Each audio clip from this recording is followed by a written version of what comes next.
Assalamualaikum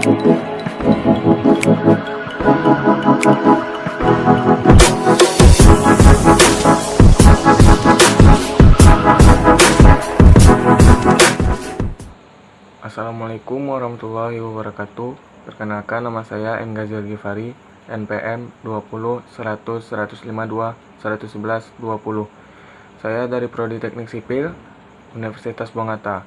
Saya sebagai mahasiswa harus tahu siapa Bong Hatta itu, dengan dosen pengampu Bapak Suryadi Mal, STMT.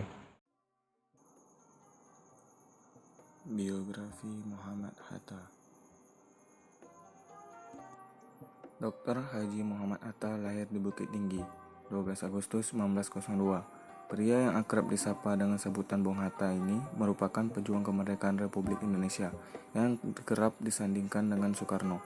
Tak hanya sebagai pejuang kemerdekaan, Bung Hatta juga dikenal sebagai seorang organisatoris, aktivis partai politik, negarawan, proklamator, pelopor koperasi, dan seorang wakil presiden pertama di Indonesia.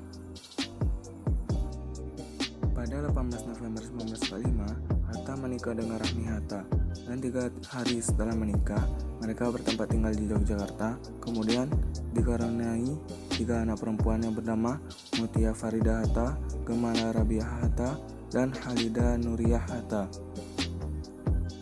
Kiprah Muhammad Hatta di bidang politik dimulai saat ia terpilih menjadi Bendahara Jong Sumatranen, Bond, wilayah Padang pada tahun 1916. Pengetahuan politiknya berkembang dengan cepat saat Hatta sering menghadiri berbagai ceramah dan pertemuan-pertemuan politik.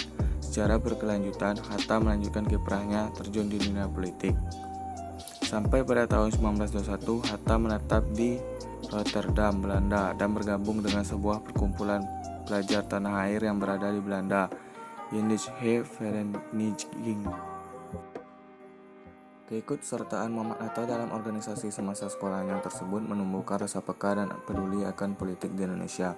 Kemudian organisasi mahasiswa yang diikuti Muhammad Hatta tersebut berubah menjadi organisasi besar, Injectable Storage Online, setelah Suwardi Suyaningrat, Dosdeker, dan Tecipto Mangunkusumo bergabung di dalamnya. Indische Vereniging menjadi organisasi yang sangat berpengaruh dalam perpolitikan Indonesia karena memiliki tujuan mempersiapkan kemerdekaan. Kemudian namanya berubah menjadi Perhimpunan Indonesia. Dalam pidatonya, ia mencoba menganalisa struktur ekonomi dunia yang ada pada saat itu.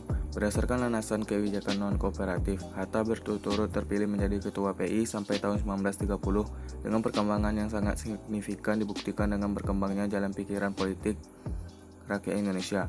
Selanjutnya pada tahun 1932, Hatta kembali ke Indonesia dan bergabung dengan organisasi Klub Pendidikan Nasional Indonesia yang bertujuan untuk meningkatkan kesadaran politik rakyat Indonesia dengan adanya pelatihan-pelatihan.